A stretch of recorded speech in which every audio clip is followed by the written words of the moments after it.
Norman Byrne was born in Geelong in 1884. His father's family came from England, his mother from Ireland. The family moved house a number of times, living in the splendid Barwon Banks property as they struggled to keep up appearances and build up their bookstore and stationery business in Geelong. The young Norman applied himself studiously at state school. When economic depression hit Geelong in the 1890s, Norman's family, which was not well off, was hit hard. He left school early, but continued learning the clarinet. His father George made him a music stand. As a boy, Norman joined the artillery band and played at many venues around Geelong, including the Mechanics' Hall. The Boer War broke out when Norman was 15 years old.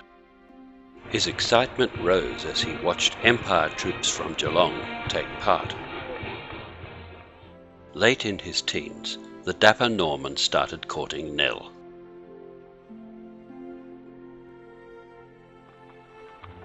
In 1906, Norman's father died. Eventually, the bookstore was sold up. Norman had been employed by C.E. Charity, the Geelong art dealer, but now he started out in his own picture framing business. These were times of British Empire power, Australian prominence in the Boer War, but the death of Queen Victoria and growing threats to the Empire, the new nationhood of Australia, made Norman look to the military for glory, perhaps even a permanent career. Norman took up military training in Geelong as a gunner. Norman and Nell kept up a lively correspondence. They needed to, as Nell lived for some periods of time at a distance of some 30 kilometres out of Geelong, near Anakie, but they spent much time together at Torquay and around in public events in Geelong. The young couple grew together. In fact, Norman's courtship of Nell lasted 9 years, into his later 20s. But Norman kept up his military interest and completed 7 years of voluntary training in 1912. In August 1913, Norman Byrne married Nellie Pride. To set out on their life's journey together.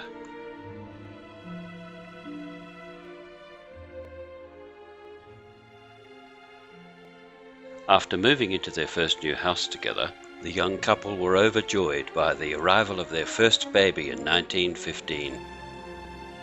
But in a distant place, unknown and irrelevant to most Australians, an assassination occurred. Of a foreign nobleman, unknown and irrelevant to most Australians. When Britain declared war, and thousands flocked to enlist, the Great War to end all wars had begun. French and English joined forces. Full of confidence, Germans responded in greater numbers. England called on her colonies, her empire, but was the new nation of Australia still an automatic defender of the mother country, so far away, for a European war? Debate raged, and a referendum was held on conscription. The government push was strong on shame and fear, but the referendum was lost. The war had spread beyond Europe, to North Africa, to the Atlantic. The sinking of the liner Lusitania took it a step further. Then the disaster that was Gallipoli occurred. On ridiculously exposed beaches, unprotected troops from Australia and other nations were again forced to make attack after attack. They died, pointlessly and unavoidably, in their thousands. It could not succeed. It could not go on. Defeat brought retreat. The only option. And inspired legends. What else was there? There came a renewed call for volunteers from an Australia that was shocked, angry, confused. The calls were urgent and shrill.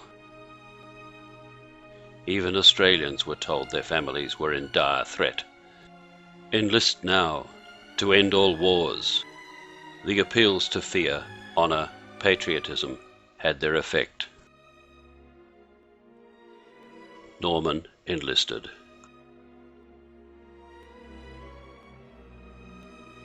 Heeding the call, Norman would leave his new wife and daughter behind to fight in the Australian Imperial Force. Norman was not a strong man, but he had trained in readiness for this, and the AIF would look after his personal health, especially in certain diseases which ranked high for some reason, that the higher ranks seemed to know about. Norman now underwent new training at Port Melbourne and at Broadmeadows, to emerge proudly in July with the rank of sergeant. The picture frame maker embarked at Port Melbourne on the 1st of August 1916. Norman enjoyed shore leave at Cape Town, where the ship refueled, and at the Portuguese island of San Vicente, which he found a dirty hole of a place and full of natives. His ship docked at Plymouth on the 25th of September, and once again he started training, 5 weeks, for Platoon Commander NCO. But he squeezed in some sightseeing. Meanwhile, the war raged on. And in Europe at this time, one of the bloodiest human tragedies was taking place.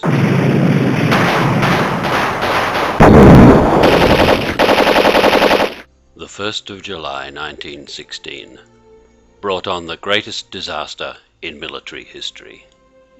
Thousands were mown down by machine guns within the first hour, and within a few days, hundreds of thousands were slaughtered.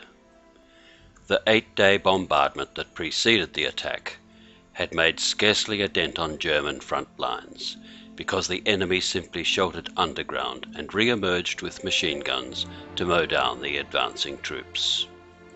The incomprehensible policy of launching one doomed attack after another, day after day, meant tens of thousands of men were systematically mown down in waves by machine guns.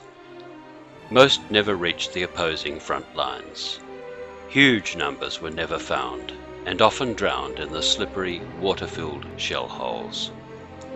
Thousands more died when commanders ordered attacks through the few holes in barbed wire entanglements, at which German machine guns only had to be pointed and their triggers squeezed. This was the reality of the Battle of the Somme.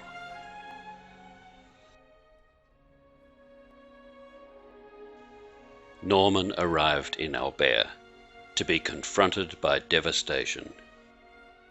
It was the 4th of December. The graveyards already full. A light horseman at a poignant moment. The front line was still lurching to and fro.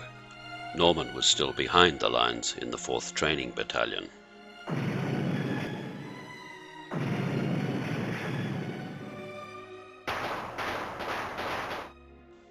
We have not yet gone up the line, as it is termed here. We are expecting to go any time now. I will be glad to get up there. To get here, I had to let go of my stripes, like every other NCO. The men who have been fighting should be given preference for promotion. I have seen a few places since leaving home, and like every other Australian, am of the opinion there is only one country worth living in. How are the babies getting on, dear?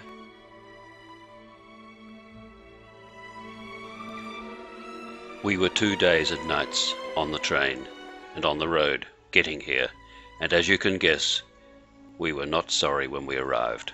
Like all French country villages, this is only a few clumps of farmhouses. You never saw such tumble-down places. The yard is ankle-deep in slush. You have no idea how unclean these villages are. They have never heard of sanitation. Norman doesn't speak of the actual war now enveloping him.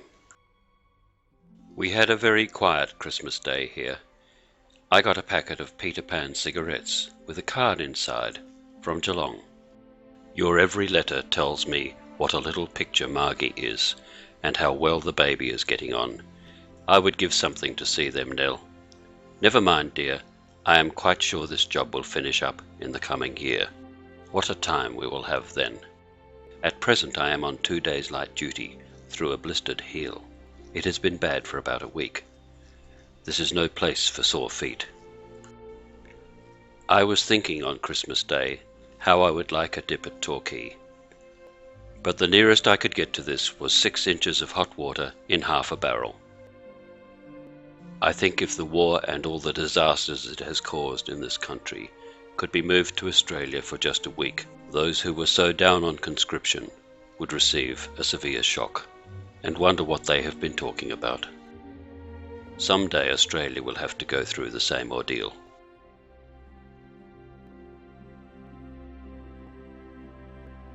Dernancourt is a village 3 kilometres south of Albert. The cemetery was not in use for military burials at the time. Major conflicts had moved elsewhere. Now, once again, time has forgotten this scene, this village, this cemetery, this grave. The headstone stands serenely with thousands of others. The Commonwealth War Graves Commission keeps up these sites. The UK War Graves Commission keeps records. Norman is one of the world's millions who gave their lives and are remembered in this way. In Norman's home territory, we can follow the trail of Australia's role in war to the Shrine of Remembrance in Melbourne, where a wall of different medals represents the thousands who made their sacrifices. Pause in reverence for a few minutes. Then pass through portals of history into the Great Hall, where new generations come to learn different things. We can talk with those who are nearer and get a close look at a revered book listing those who served. And framed in this book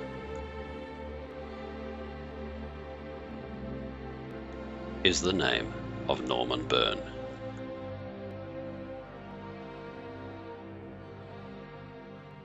The picture frame maker from Geelong.